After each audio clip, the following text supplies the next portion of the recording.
सुनना आप एक भी जवाब नहीं दे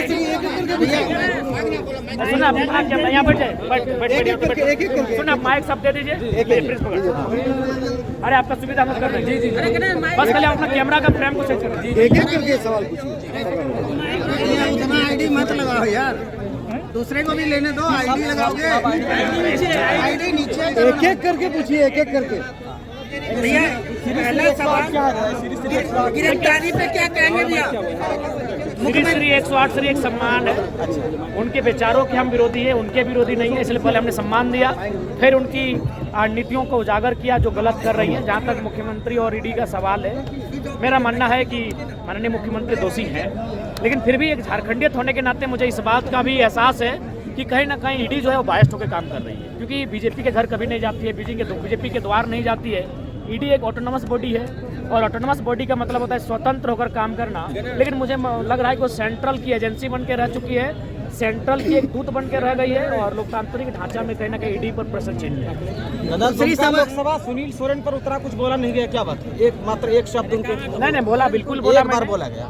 क्योंकि मुख्यतः हम लोग अभी जहाँ भी जाते हैं तो वो जो क्षेत्र होता है उस क्षेत्र की समस्या पे बात करते हैं, और यहाँ जो मूलतः समस्या है वो कहीं ना कहीं माननीय विधायक जी के कारण डिस्टर्ब हुआ है, जो चित्रा है। और आज के आने का उद्देश्य हमारा चित्रा ही टारगेट था, सारठ विधानसभा भी टारगेटेड नहीं था। भैया यहाँ पे हरिजन एक्ट हुआ है, अभी तक 2 महीना हो गया, अभी तक कोई कार्रवाई नहीं हुई है। ऑडियो वायरल हुआ, खबर भी चला जिसमें माँ बहन गाली दिया गया, आरन सटाया गया, लेकिन प्रशासन के द्वारा कोई कार्रवाई नहीं हुई है। मुझे लगता है कहीं ना कहीं प्रशासन निष्पक्ष होकर काम नहीं कर रही है। मैं प्रशासन को आपके चैनल के माध्यम से संदेश दूंगा कि आप अपराधियों के साथ भाई जैसा नहीं, आपकी जो ड्यूटी है और आपके ड्यूटी के अनुरूप जो उन पर डर होना चाहिए, भय होना चाहिए, वो दिखना चाहिए। तो प्रशासन को ऐसे गंभीर मुद्दों को एक्शन में लेते हुए त्वरित कार्रवाई करनी चाहिए। आगामी चुनाव में जेबी कैसे स्वतंत्र लड़ेंगे, किसी का समर्थन करेंगे? हम लोग स्वतंत्र लड़ेंगे। और भविष्य लोकसभा की क्या तैयारी है? लोकसभा में 14 लोकसभा में कितना लोकसभा में आप लोग तैयारी किए हैं? देखिए विधानसभा भी समय है, लेकिन जहाँ तक लोकसभा है हम लोग आधे दर्जन सीटों पर चुनाव लड़ेंगे। क्या दुमका लोकसभा में भी कैंडिडेट उतारेंगे? हाँ, उम्मीद है हम लोग दुमका में भी कैंडिडेट उतारेंगे। जैसे कि पाकुड़ साहब का जो उतारेंगे क्या? का कुछ बताएं, यहाँ से कौन प्रत्याशी हो? देखिए अभी चूंकि लोकसभा है इसलिए हमारा फोकस लोकसभा में है, जैसे ही विधानसभा के लिए हम लोग कुछ करेंगे, सारठ से हमारे प्रत्याशी दिखेंगे। देखिए नहीं, बिल्कुल एक राजनेता की अच्छी कुशलता है, अगर वो महतो गांव जाए तो खुद को महतो बोले, कोई आपत्ति नहीं। मंडल गांव जाए तो हम खुद को मंडल भी बोले, यादव गांव चाहे कुछ जाए तो खुद को यादव बोले। लेकिन मेरा मानना है कि केवल भाषणों में बोलिएगा या फिर आपके अधीन चलती है चित्रा कोलियरी, वहाँ उस समुदाय के लोग कितने हैं, वहाँ भी तो उनकी भागीदारी दिखनी चाहिए। केवल भाषणों में आप किसी समुदाय का हितैषी अपने आप को ना बताएं, रोजगार में आप उनका कितना हितैषी है, इस बात का भी तथ्य होना चाहिए। भैया ये जो पेपर लीक हुआ था ये झारखंड सरकार के रीजन में हुआ है सर, इसके बारे में आपका क्या कहना? हाँ बिल्कुल, कहीं ना कहीं हमारे जो सरकार हैं, हमारे जो विपक्ष भी हैं, क्योंकि अगर सरकार दोषी करे तो विपक्ष को मजबूत होना चाहिए। यहाँ दोनों का ढुलमुल रवैया है। जब यहाँ वेतन बढ़ाया जाता है तो पक्ष विपक्ष जश्न मनाता है, 2,72,000 विधायक का पेमेंट, लेकिन जैसे पेपर लीक होता है और पेपर लीक पटना से होता है, देखते हैं सब मिली भगत होती है। तो कहीं ना कहीं इस राज्य के सिस्टम में सर वेतन की जब बात आई तो मंत्री बनते हैं उनका भी पेंशन लेते हैं, विधायक बनते हैं उनका भी पेंशन लेते हैं, इनके बारे में सर आपका क्या आपकी सरकार बनेगी तो ये नीति लागू रहेगी या नहीं? बिल्कुल, चूंकि शायद विधायकों का जो वेतन होता है शायद अनुसूचित 7 का मामला नहीं, अनुसूचित 7 की राज्य सूची का मामला है। जी, मैं मेरी जहाँ तक जानकारी है, आप लोग पढ़े लिखे लोग हैं, ये अनुसूचित 7 में राज्य सूची का मामला है, विधायकों का वेतन, उनका पेंशन। तो अगर चूंकि हम लोग स्टडी करेंगे, अगर संभव हुआ कि हम लोग अपनी शक्तियों का प्रयोग करते हुए अगर उनके पेंशन को बंद कर सके तो ब्रांच नहीं ठोका जाएगा। नहीं, हम लोग कोशिश करेंगे राज शक्तियों का, क्योंकि एक साथ ब्रांच ठोकने की बीमारी होती है अंदर जाने के बाद। नहीं, हम लोग अपने कई बार हमने देखा, नहीं कई बार अलग होगा। पूरे झारखंड में जो शख्स आपके बीच खड़ा है, ऐसा शख्स भी दिखाइए, कोई भी अगर होगा ना तो अपने विधायक लेवल। 1932 पहला बाबूलाल जी लागू किए थे, जो सरकार जयमेर शिबू सोरेन जी के द्वारा गिराया गया था। देखिए सबसे पहली बात है 370 का आप उदाहरण लीजिए ना, 70 साल हो चुका था, सबको लग रहा था ये मील का पत्थर है, ये धारा कैंसिल नहीं होगी या फिर ये धारा कंट्रोल में नहीं आएगी। सर क्या आपको लगता है कि आप जिस लड़ाई में लड़ रहे हो लड़ाई आपकी सक्सेस होगी खतियानी? क्योंकि बाबूलाल जी जैसे दिग्गज की सक्सेस नहीं है। झारखंडी अगर सहयोग करेंगे तो क्यों सहयोग नहीं होगी? तमिलनाडु में एक जल्लीकट्टू का कानून था, जिस कानून नहीं, एक प्रथा थी। उस प्रथा को सुप्रीम कोर्ट ने रोक लगा दिया था। आपकी लड़ाई सर किनके साथ? बीजेपी की? मीडिया वालों, अगर आपका सुने मेरा भी सुनिए, ऐसा उत्तर नहीं होता है। मेरा बात सुनिए ना, तो आपका हम आदर करते हैं, आप अपने आप को कटअप कर सकते हैं।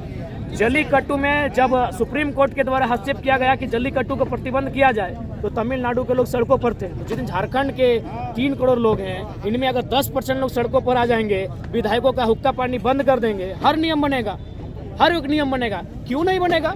जब इसी भारतीय संविधान की अनुसूची 9 में सन 1990 में 66वां संशोधन करके 1932 से 24 साल पुराना कानून, जिसको हम लोग CNT बोलते हैं, उसके 3 अध्याय को शामिल किया गया है। तो क्यों नहीं 1932 शामिल होगा?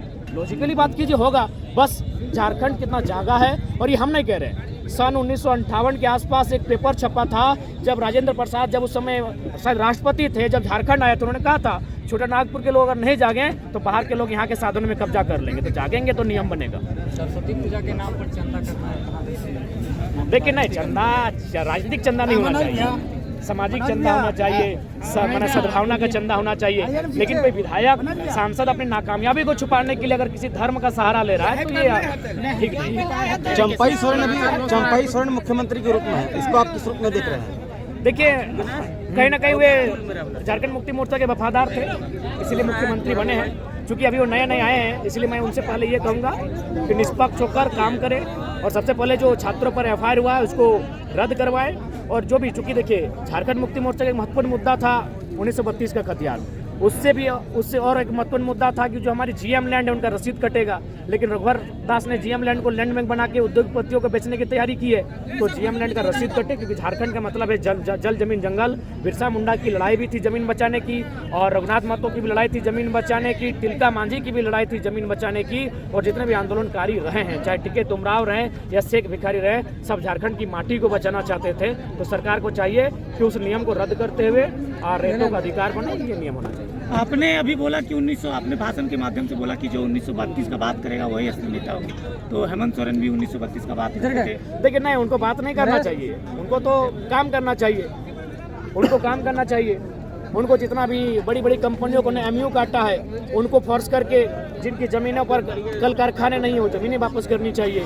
उनको जितना टाटा की खाली ज़मीनें हैं, BCCL की खाली ज़मीनें हैं, उनको वापस कराइए रैयत को।